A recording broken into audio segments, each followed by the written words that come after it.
Bismillahirrahmanirrahim. Assalamualaikum warahmatullahi wabarakatuh. Nama saya Tirena Hidi Rahmatina dengan NIM 2018 0510 170.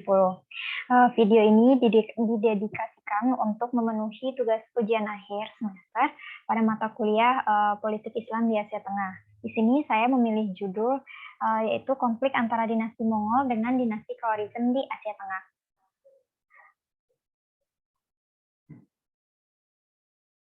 Pada awal abad 13 Masehi di Asia Tengah terdapat dua kekuasaan yang kuat, yaitu dinasti Mongol yang berkuasa di daerah bagian timur dan dinasti Khawarizm di bagian barat.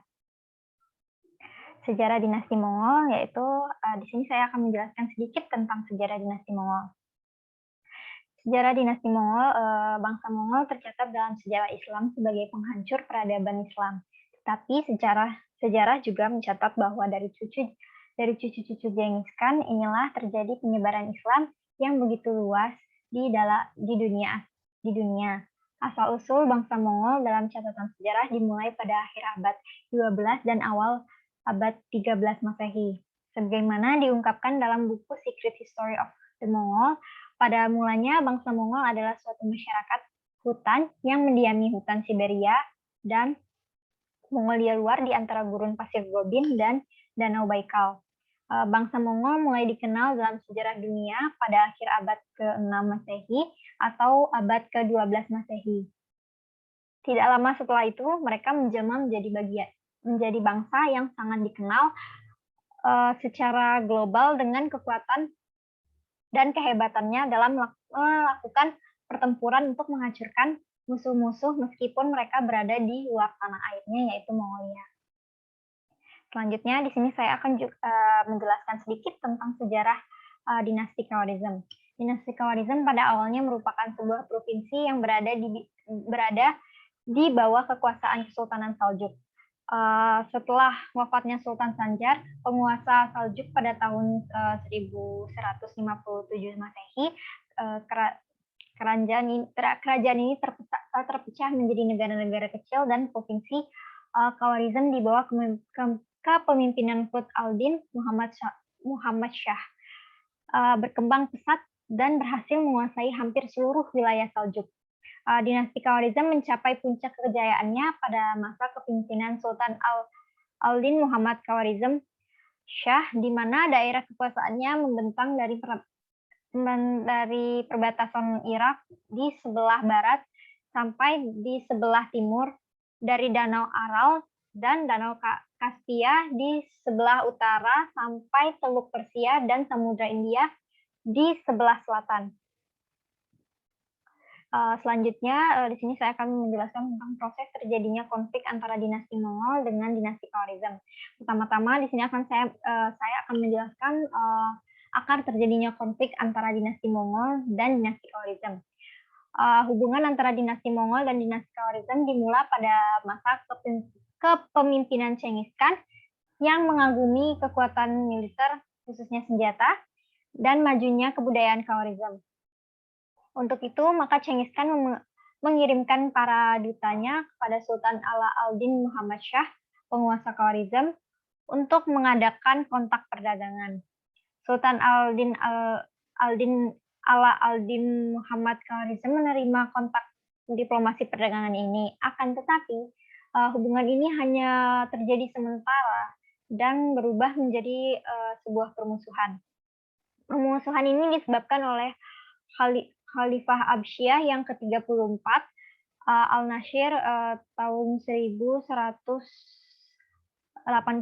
sampai 1225 Masehi, yang sedang berkonflik dengan dinasti Khawarizm, sehingga Al-Nasir meminta dinasti Mongol untuk menyerang dinasti Khawarizm.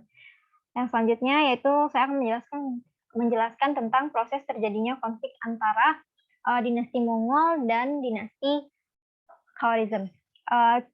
Peristiwa tersebut menimbulkan reaksi yang cukup hebat dari Genghis Khan sehingga ia memutuskan untuk berperang dengan dinasti Khawarizm.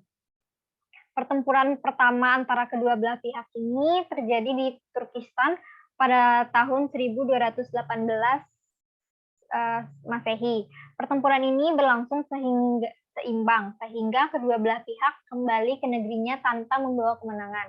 Namun, pada tahun 1220 Masehi, Cengis Khan beserta pasukannya datang ke Bukhara untuk melakukan serangan terhadap kekuatan dinasti Khwarizm yang dipimpin oleh Sultan Ala al-Din Muhammad Shah. Pada saat itu, pasukan Khwarizm yang berjumlah 20.000 orang gagal menahan serangan Mongol yang berkekuatan 70.000 tentara. Cengis Khan memenangkan pertempuran tersebut dan melanjutkan serangannya ke Samarkand. Sultan Ala al-Din mencoba bertahan dengan kekuatan 50.000 tentara, tetapi nasib Samarkand sama dengan Bukhara. Sultan Ala al-Din Muhammad terbunuh dalam pertempuran di Mazindarah pada tahun 1220 Masehi dan digantikan oleh putranya Jalal al-Din al-Mangburti. Sultan Jalal al-Din menghimpun pasukannya yang masih tersisa dan menarik mereka mundur ke selatan dan memasuki kawasan Afghanistan. Jalal al-Din memberi perlawanan terhadap tentara Mongol yang mengejarnya. Pada tahun 1227 Masehi, Cengis Khan meninggal dunia setelah ia dapat menaklukkan seluruh wilayah kekuasaan Khwarizm. Dalam peperangan ini, Cengis Khan dan pasukannya menghancurkan wilayah kekuasaan Khwarizm dan menyapu bersih seluruh kota yang ia kuasai dengan sangat sadis dan kejam. Cengis Khan membantai penduduk termasuk wanita dan anak-anak dengan cara tidak berperi kemanusiaan. Sedangkan pasukannya membantai dan memperkosa para wanita.